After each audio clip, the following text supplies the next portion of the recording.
Good morning.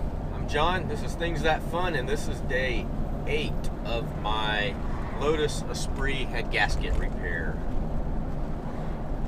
I hope I'm done today. It's basically just putting on the accessories and stuff back on the engine. The biggest thing I have, I think, is the charge cooler and still buttoning down the turbo.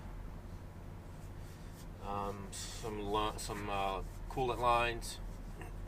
Not a whole lot. I keep making this prediction that I'll be done the day of, but I really don't see what could possibly prevent me from being done today.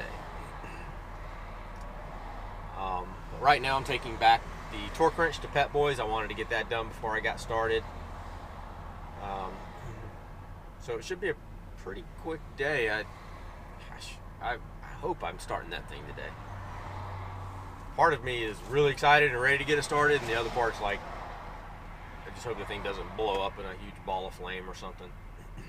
I think my biggest concern is that for whatever reason I didn't get the valve clearances right, the shims right. I mean, that'd probably make it run bad and lose some performance, but nothing catastrophic. My next biggest concern is that I didn't get the head torque down right, but I went with 110 pounds like the bolts, like the info that came with the bolts. I'm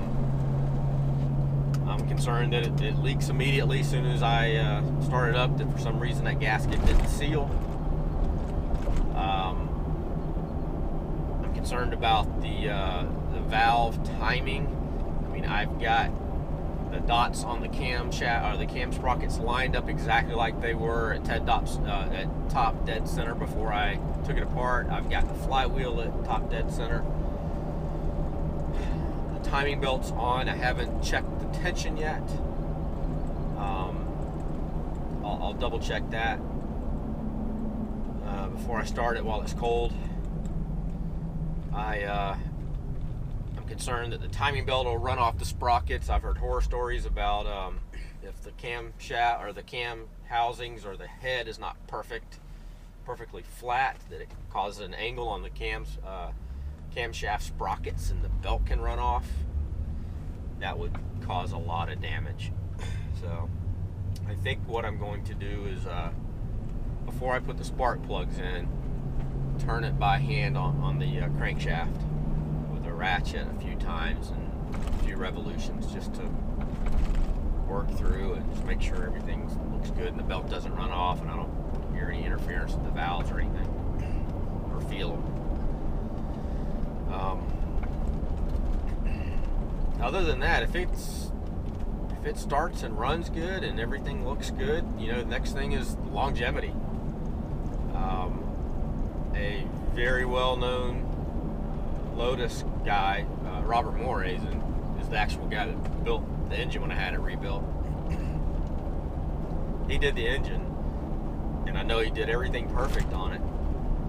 So I'm hoping that the reason the head gasket blew was because it got lean from that pinched hose. But if that wasn't the case and it just blew,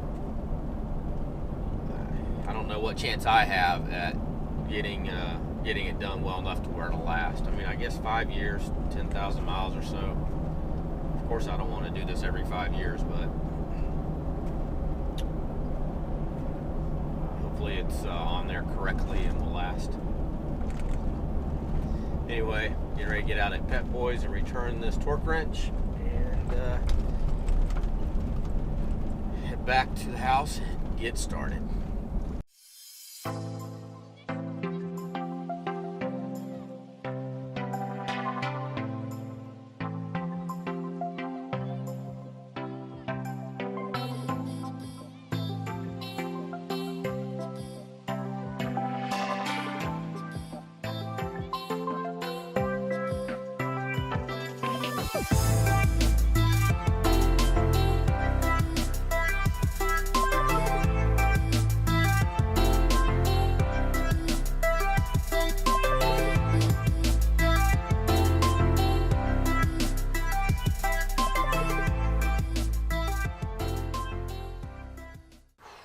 right, lots of progress. Still got to put in fluids, replace the boot panels. I was going to leave that off, but then I remembered that a lot of the relays and junctions and switches are built into that, so I'll have to put that back in before I do a first crank up. So fluids, boot panels, and a double check of everything for tightness, hoses and all that, and I'll be ready for a startup. But now I'm going to test the timing belt tension.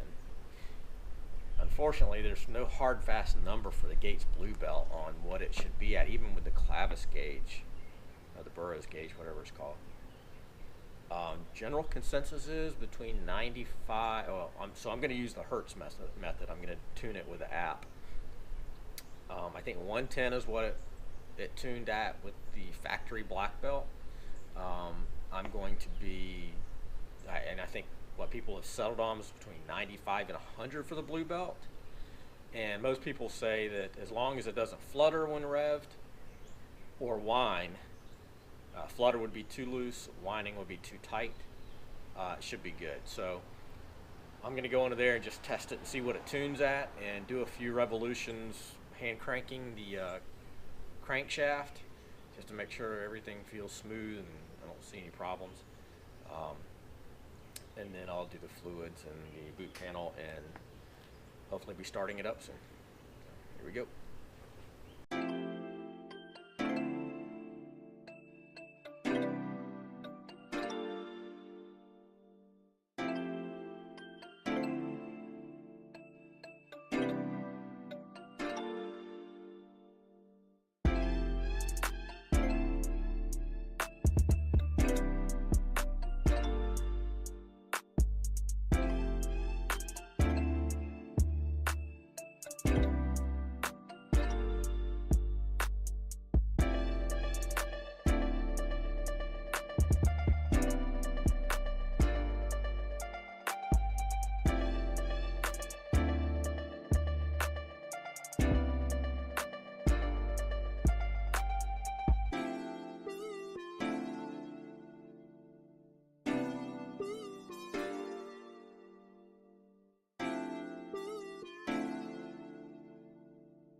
good.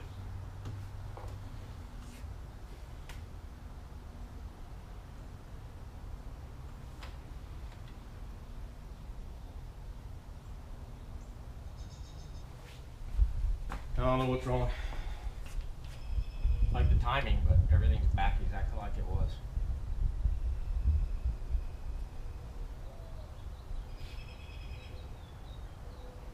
Double check a few things.